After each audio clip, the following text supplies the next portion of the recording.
Officials are out in full force on the country's northern Beitbridge border post in anticipation of large volumes of traffic as scores of people return to South Africa from Zimbabwe. Nqobile Madlala is there, and you're standing by to tell us what is happening there at this hour. Good morning, Nqobile.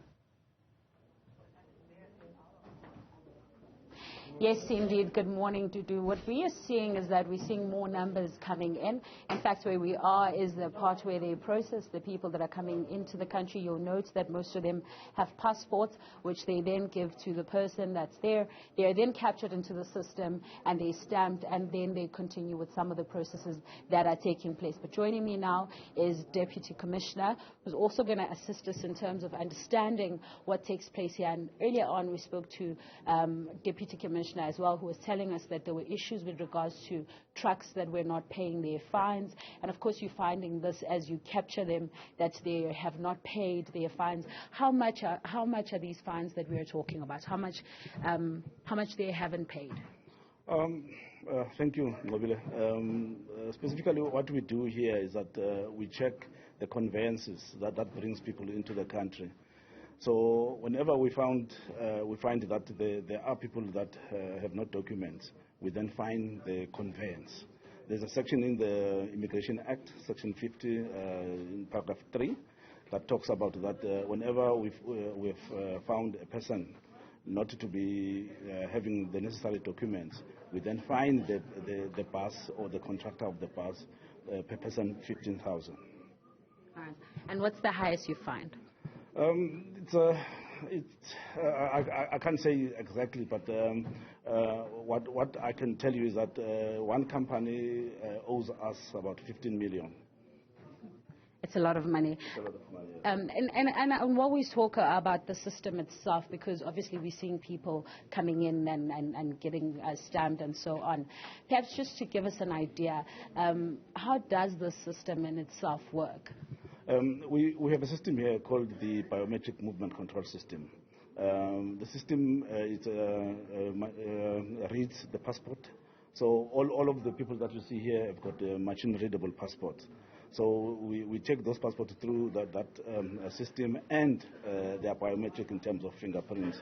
That then will show us that the person who's producing the passport is the same one who's in front of us.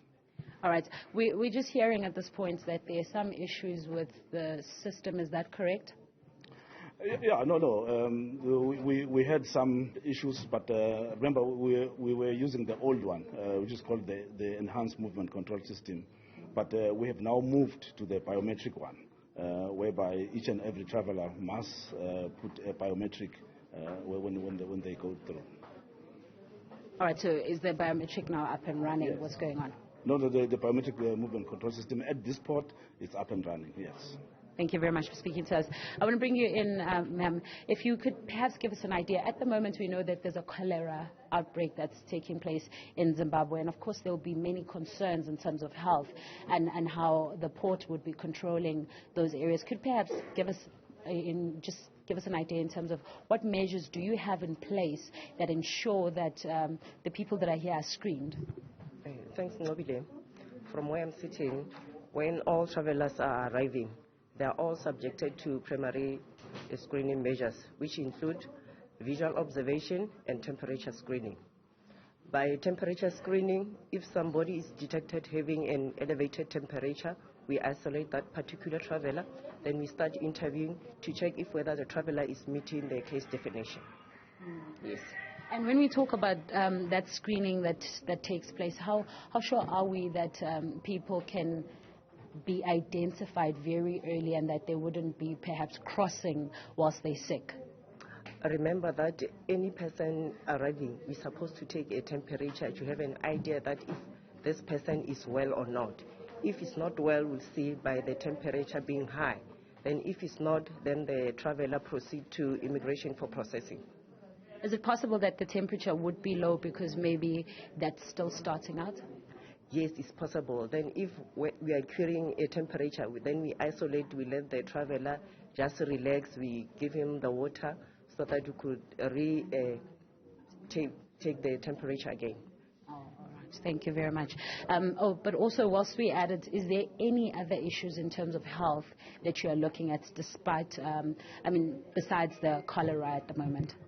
Remember, at the port of entry, our main purpose is to prevent and protect the citizen of South Africa for any importation of communicable disease. Thank you very much for speaking to us. So a lot taking place to do here, screening people, but also ensuring that they come in with the right documentation. We're hearing that the system is up and running in this port, and they're saying that people continue to be able to be screened as well for various reasons, really. If you also checking in, they want to check your fingerprints, ensuring that you are in the country legally, but also you're not attached to any cases of crime. But at the same time, they want to make sure that your passport is in order, your paperwork is in order, that you've got the clearance. Far beyond that, as a person that would be driving, that your vehicle as well has not been fined, or if it has, that you have paid some of those fines, and those fines coming from the fact that some people would be transporting people into the country that perhaps didn't have the right documentation, or will be transporting people that were fined before and they didn't pay some of those fines. So those are the things that they are looking at this very moment.